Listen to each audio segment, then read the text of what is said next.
So after having gone into my local professional sound guys and having them steer me away from Behringer products and a little bit towards other products like Yamaha, and after all of the online articles that I'd seen about how bad some Behringer products are, I thought I would check it out for myself. In particular, I thought I'd check out two products, one from Behringer, one from Yamaha that I owned myself. One is the MG10XU compact disc from Yamaha, and the other is the Behringer QX1002 USB.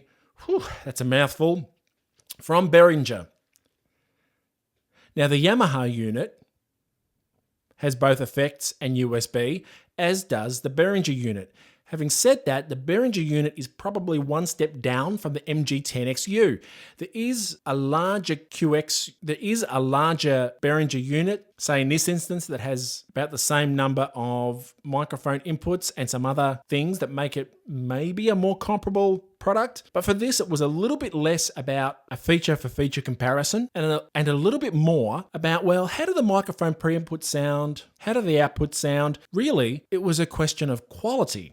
But before we get to that, why don't we compare actually what the features are while we're here, and then let's talk about how they sound. So the Yamaha MG10X is my go-to desk. I use it for a lot of things. I use it for webcasting, for screencasting, but I also use it in bands that I play in and for recording. The Behringer, on the other hand, has become the ugly stepsister in my collection of gadgets. I don't really pull it out very often, and when I do, it's normally to lend it to friends who just need something to get by. You can see physically that it's a lot smaller. I can tell you that it's a lot lighter. And look, some of the features go like for like and some of them don't. Let's go from top to bottom. The first thing you'll notice is that the Behringer has 2 microphone inputs, whereas the Yamaha has 4. And the Yamaha also has 2 balanced outputs. There are no balanced outputs on the Behringer unit. But outside of that, they're quite comparable. The Behringer has compression on 2 of the channels, so does the Yamaha. The Behringer has EQ across the microphone channels, as does the Yamaha. They don't have faders. In this kind of size unit, you're going to get rotary controls, and that's okay.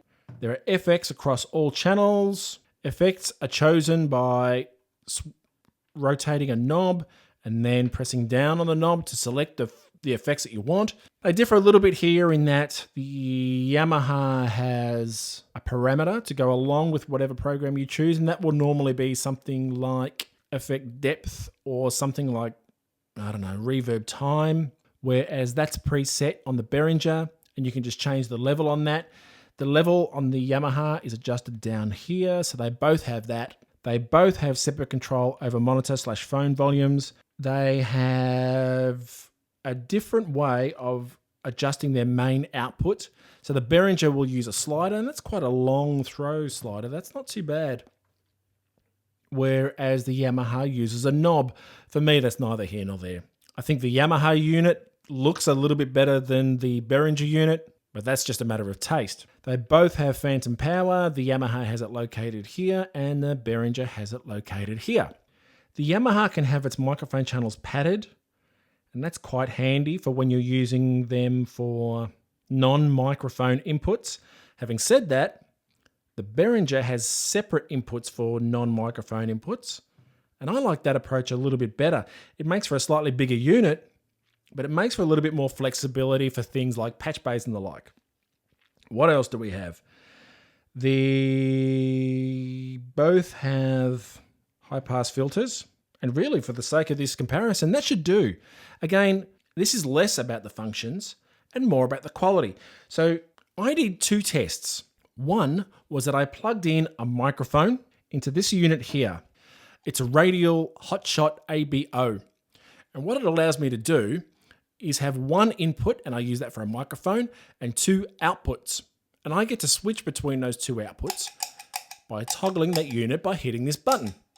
The microphone I used was the standard SM58 from Shure. I didn't have a pop filter on it, so it might sound a little bit poppy.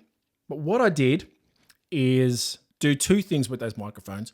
One was to alternate between the Behringer and the Yamaha and record that via the USB input into my laptop. Those recordings I'll make available. Look for a link on this page somewhere. The second thing that I did was to get my trusty iPod Nano and just get the left and right channels out of that and plug them into each unit.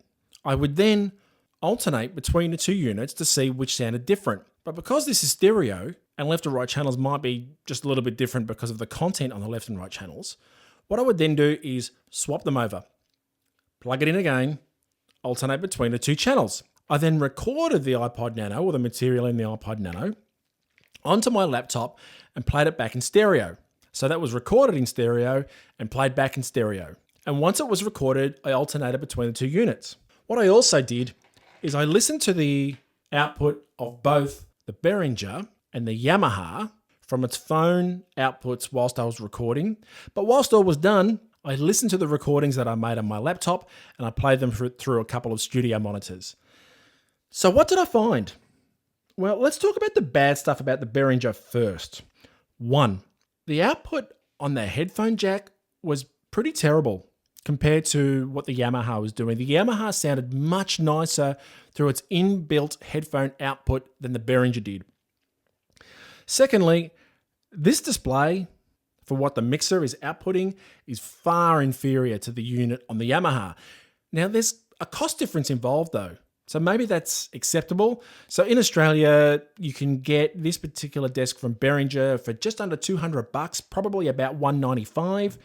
And you can get this desk from Yamaha, I think the number was about $260 odd, $269 maybe. So there is a considerable difference. So maybe that's the kind of thing you get, but it was really difficult to set levels on the Behringer and much easier on the Yamaha. Okay, what else was not great? On the Behringer, I get a bug every so often, and it has to do with the effects. And there's no better way to put this other than to say the effects just bug out. They distort. It sounds like they're being driven too hard. As soon as I unplug the adapter and plug it back in, because there's no switch on the Behringer unit, but there is on the Yamaha for power. So I'll unplug it and I'll pull it back in and all is fixed. That's not the first time it's happened to me on the Behringer unit.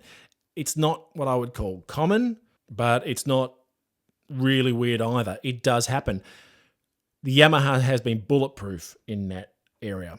Also, when I was comparing the audio between both the Behringer and the Yamaha from the microphone test that I did, and remember I plugged the microphone into the same mic at the same distance into each of the units, and I alternated between them with this radial pedal. I did find, to my ear, the Behringer just sounded a little bit more brittle and had a little bit less body than the Yamaha unit. But I'm being a little bit nitpicky. I didn't think that the difference was really very material.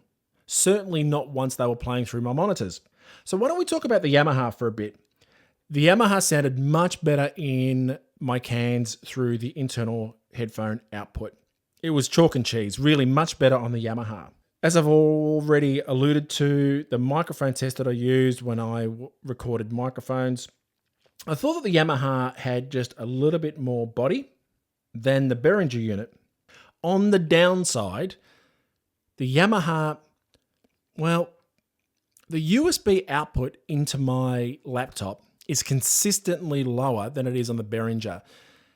And I don't think the Behringer output is particularly high with USB. I just think that the Yamaha is particularly low, and it's really quite problematic.